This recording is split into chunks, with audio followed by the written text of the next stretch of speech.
नमस्ते, मैं बीना किचन से बोल रही हूँ। आप लोगों को हार्दिक स्वागत है। उम्मीद करती हूँ आप अच्छे होंगे, सुरक्षित होंगे। आज बात करते हैं वट सावित्री। 6 जून को है, दिन गुरुवार को पड़े। यदि वट का वृक्ष ना मिले तो हमें पूजा कैसे करना चाहिए। यदि वट का वृक्ष ना मिले तो एक दिन पहले हमें एक टहनी तोड़वा के अपने घर में रख लेना चाहिए।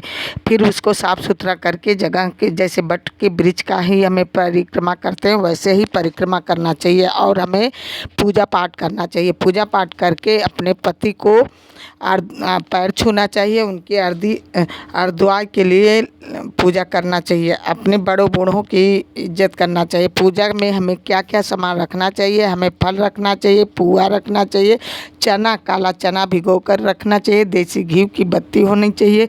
देसी घी बट के पेड़ के नीचे उस टहनी को गमले में लगा करके वहाँ साफ़ सफाई करके हमें वहाँ सजा करके ही पीला कपड़ा बिछा करके या लाल कपड़ा बिछा करके पूरा सजा करके उस गमले के 108 बार फेरी लगाना चाहिए। चने की दाना रख करके जो चना भिगोया हुआ है उसको और फल फूल का प्रसाद चढ़ा करके हमें 108 बार परिक्रमा करना चाहिए, क्योंकि ये परिक्रमा अपने सुहाग के लंबी अर्धवाय के लिए रखी जाती है। क्योंकि ये परिक्रमा हमारे एक अर्धवाय के लिए, पति के अर्धवाय के लिए रखी जाती है। और ये व्रत हमें जो है ये वट के वृक्ष का ही पूजा करना चाहिए। वट का वृक्ष का ना मिले तो उसके बाद टहनी तोड़ करके ही पूजा करना चाहिए, क्योंकि ये इसमें यदि वट का वृक्ष और पीपल के पेड़ की एक ही में है तो क्या हम उसका परिक्रमा लगा सकते हैं? हाँ जी, आप लगा सकते हैं। कच्चे धागे से ही लगाना चाहिए। 108 बार उसको हल्दी में रंग करके ही लगाना चाहिए और देसी घी का बत्ती जलाना चाहिए। अपने बड़े बूढ़ों का आशीर्वाद लेना चाहिए। जब पूजा करके आओ तो अपने बड़ों बूढ़ों का पैर छू करके आशीर्वाद लेना चाहिए और प्रसाद सब में ग्रहण करना चाहिए, प्रसाद वितरण करना चाहिए और तब उसके बाद अपने ग्रहण करना चाहिए। क्योंकि ये व्रत ऐसा है 3 तरह का रखा जाता है। केवल पूजा करके ही व्रत खोल लेते हैं, भोजन कर लेते हैं या पूरा दिन व्रत रखते हैं, शाम को मीठा भोजन करते हैं।